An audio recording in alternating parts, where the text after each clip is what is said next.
So this is my first recipe that I'm giving to my kids. This is a Midwest Mexican casserole that I came up with. So ingredients you're going to need: about a pound and a half, 2 pounds of ground beef, depending on how big you want it. White gravy. That's one of the key ingredients for this. You can make your own, or McCormick's is amazing. A whole white onion. You're going to chop that up and cook it with the ground beef. About a pound of grated cheddar cheese, some avocado if you want for guacamole on top, refried beans. This is a big can. Like I said, it depends on how much you're going to make. Flour tortillas, a nice little casserole dish that you can bake in, and of course, the cast iron pan to cook your beef in. So this is the start. When we're done, you're also going to chop up lettuce and paste pecani sauce or your favorite salsa on top. And so what I'm going to do now, I'm going to go ahead and ground the meat with a little bit of pepper.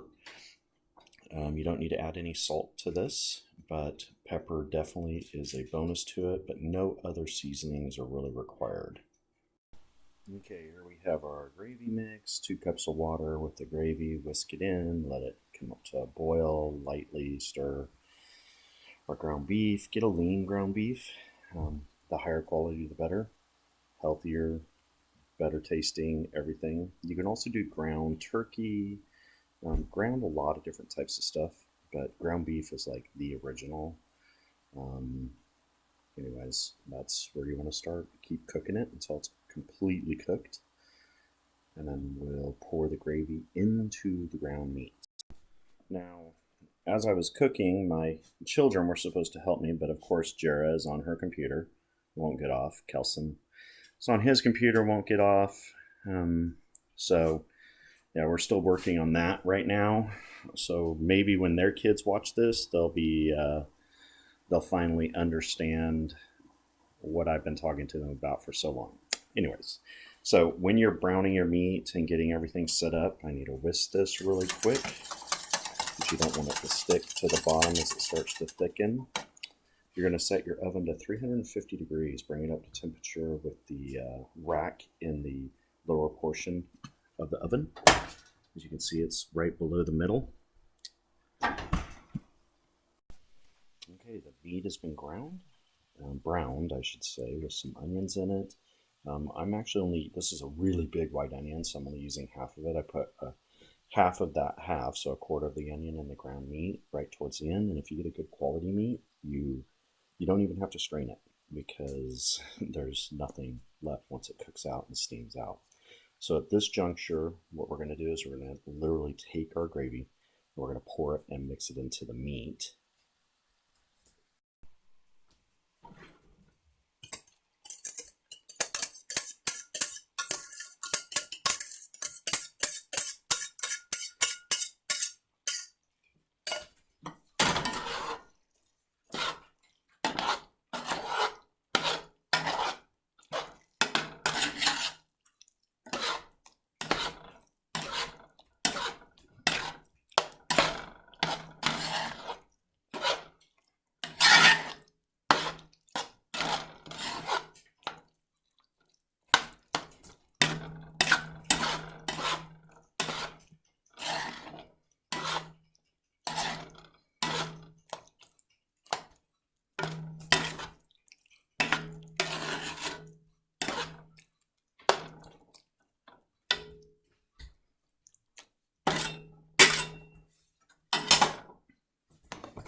And that is basically what we have left over. You can make the gravy thicker or use a little less, whatever, but it's going to continue to thicken here.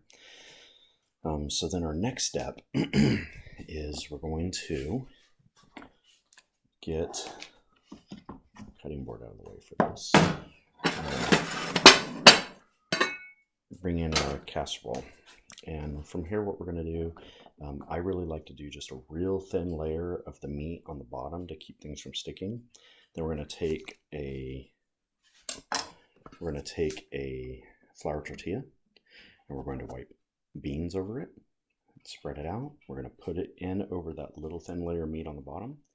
Then on top of the beans, we're going to put some more of the meat and gravy, and then we're going to put a little light layer of cheese. And then we're going to put another flour tortilla. You can also use corn, but flour is what I made this with originally. Flour, more meat, beans, cheese. Continue building that all the way up to the top. The very last layer, you don't have a tortilla. You actually have the top of your last bean, meat, and then cheese. That one you're going to put a little bit more cheese on the top, cover it, bake it at 350 until it is completely cooked through. So I'm going to start layering this, and we'll show it after I layer a few.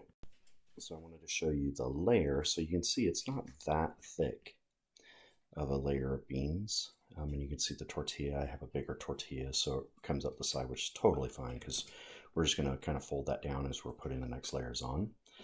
And then from here, we're going to take a bunch of our meat and we're going to layer that down over it also.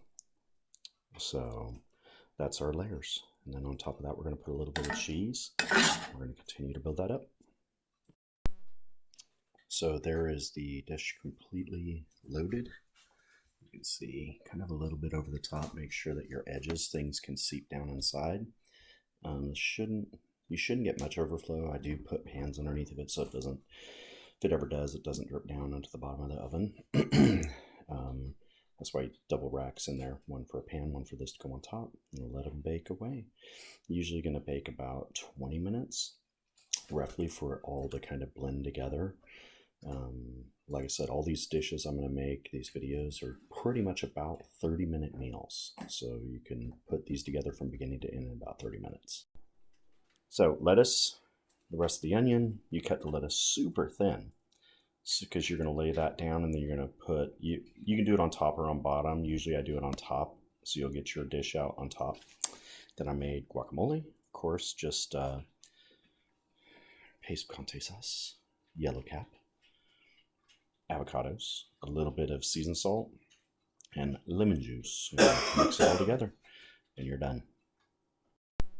All right, so that's number one dish down. It'll be done in just a few more minutes, and we'll serve into it. So pretty easy to make, and hopefully the kids like it, and this is something that they want to do for the future.